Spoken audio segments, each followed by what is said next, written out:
야권은 오늘 서울 광화문 일대에서 열리는 대규모 집회에 총집결합니다. 지도부와 함께 대선 주자들도 대거 참석할 예정인데요. 여당은 촛불 민심을 겸허히 수용하겠다고 밝혔지만 야권이 장외로 나서는 것에는 유감을 표시했습니다. 국회 취재기자 연결합니다. 조태현 기자. 네, 국회입니다. 네, 오늘 야당은 촛불 집회에 참석한다는 방침이죠? 네, 더불어민주당은 당 지도부가 전부 촛불 집회에 참석한다는 방침입니다.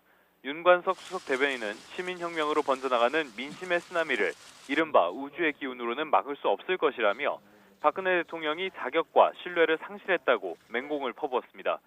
이어서 박 대통령의 업무 수행이 어려워지면서 국정공백 장기화에 대한 우려가 크다면서 국정 정상화를 위해서는 대통령이 미련을 버리고 권력을 전면적으로 이양해야 한다고 강조했습니다. 민주당은 촛불 집회에 앞서서 오후 2시에는 청계광장에서 별도로 박근혜 최순실 게이트 규탄 대회를 열기로 했는데요. 다만 거리 행진에는 참여하지 않기로 했습니다.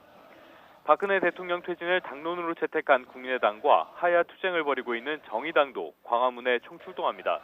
특히 국민의당은 오후 5시에 박근혜 대통령 퇴진 촉구를 위한 당원 보고대회로 열기로 했습니다.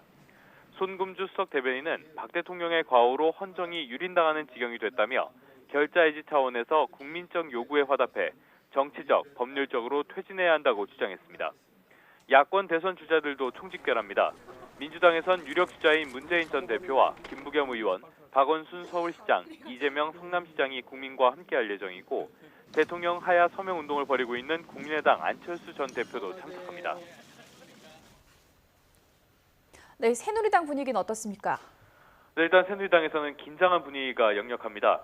집회에 예상보다 많은 국민이 모일 경우에 박 대통령의 거취에 변화가 생길 수 있고 당장 당내 주류인 친박계가 심각한 타격을 입을 수 있기 때문입니다. 일단 새누리당은 야당의 장외 집회 참여를 견제하는 모습인데요.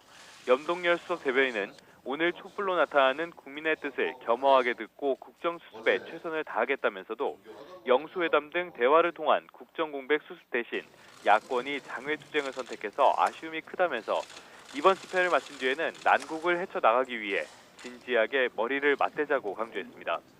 당내에서는 이번 집회에 야권이 대거 참석하는 것을 두고 결국 대통령 하야 정국으로 몰아가려는 것이라는 의구심까지 내비치고 있습니다.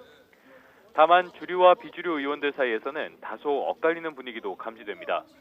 친박계 김태흠 의원은 어제 촛불 집회는 시민단체나 일반인들이 하는 것이라고 말하면서 부정적인 반응을 내비쳤는데요.